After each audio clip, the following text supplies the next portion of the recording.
Hi, I'm Sterling Edwards. Thank you for joining me again. Let's spend a few minutes talking about how to really manipulate your brush. One of the great things about being a workshop teacher is I meet a lot of people who are struggling with watercolors. Some are more advanced, some are just beginning. But I see a lot of the same problems crop up no matter where I go. People have the same problems, and it gives me a chance to think of some really good topics that I can address in these free demos to kind of help you out a little bit. This is a great opportunity to get some ideas on how to do everything from charging color, positive shapes, negative shapes, how to do dry brush, what have you. But what I want to do today is talk about manipulating your brush. Now by that I mean how you hold the brush and how you move the brush. You can create just a endless variety of shapes and techniques. And quite often in workshops, I'll see people taking a brush and they're just giving it this motion, or else they're giving it this motion, and that's all they do. Everything is either across or down. And they miss some really great opportunities to come in and get some interesting effects by taking the brush and being a little bit more creative with it. Now this is a piece of 140-pound Fabriano Artistico paper. It's a cold press. I've got it taped down with masking tape. And I'm going to spend just a couple minutes using a flat brush and also a round brush, showing you various ways to hold the brush, manipulate the brush, and I want you to look at the different variety of techniques you can get with the same brush. You don't have to go back and forth picking up 20 different brushes to do a painting. Quite often you can do a painting with 2 or 3 brushes if you just know how to use them. So this might give you some ideas. Let's start by taking a little bit of violet. This is permanent violet bluish. And just give you an idea what you can do with a flat brush. Now this brush has a lot of spring and it also has a very sharp edge on it.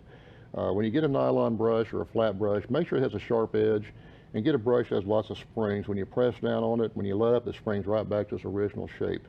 That will save you a lot of aggravation as opposed to the brushes that are very, very floppy. Now there are some people who use these floppy brushes and do wonderful things. I've never had much luck with them, but that's a personal choice. I like one that has lots of spring, and I'll show you why. I can take this brush and really press down on it, and you see the brush bending. But I can press up, and depending on the amount of pressure I put on that brush, I can make interesting shapes. But the brush always springs back to its original shape. I can use the brush to stipple with. Now quite often I'm doing things like palm trees, for example. If I want to do a palm front, I can take a brush like this, a flat brush. I'm just tapping the brush. And I can make very interesting suggestions of palm fronds or palmetto bushes or something like that. By just taking the brush and tapping it, rotating, pivoting a little bit, you can get some beautiful effects with it.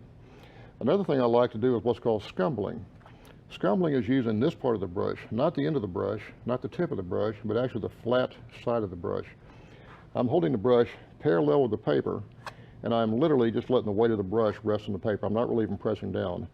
And I'm just letting the brush kind of drag across the surface. This is a wonderful technique for painting foliage, painting lots of leaves. If you want to paint the edge of a cloud, this is a wonderful technique.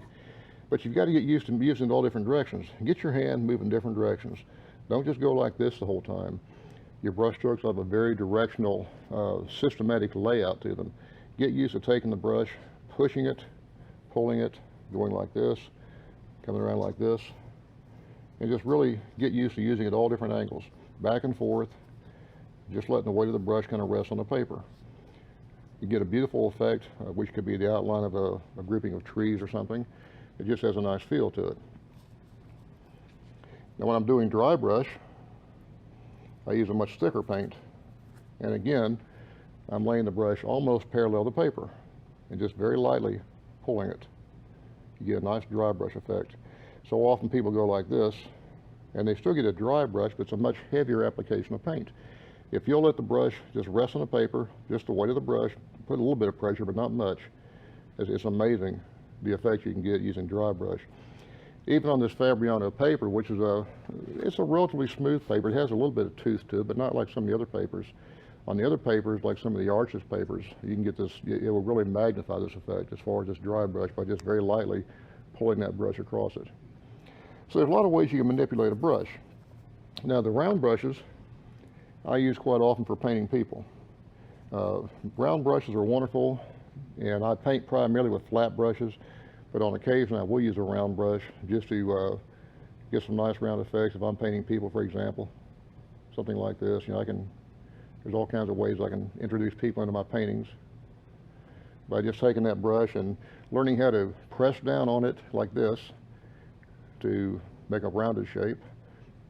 dots for the head, a couple lays coming down. It's just fun. Now, while that shape is wet, why not charge something into it? Here's another color. Here's some Cupid Green Deep. I'm just popping it in a few places. Maybe I can put a ball cap on them. It's fun. It's fun to take a brush and play with it and see what you can do. Now, the other thing I want to do is using a number 6 rigger brush. And again, this gets into the brush technique. Rigger brushes are wonderful because they're very, very skinny. They hold a lot of paint, and you can get a very long, uninterrupted line depending on the brush. The rigger brushes, if you'll get used to pulling a little bit, stop, these little jerky motions, it gives a piece more interest than just having a strong line. For example, if I'm painting a tree branch, the branch comes up, comes out like that.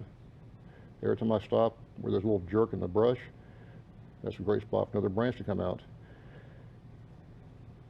A lot of things you can do with a brush. Keep these things in mind when you're working on a piece. Because like I said, quite often I see people just working on a painting and they're just going like this. Everything is like this.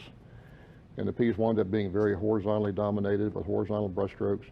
If they'd just taken the time to get in there and work that brush a little bit, different angles, do some stippling, a little bit of scumbling, it's amazing how much more creative and fresher work would look.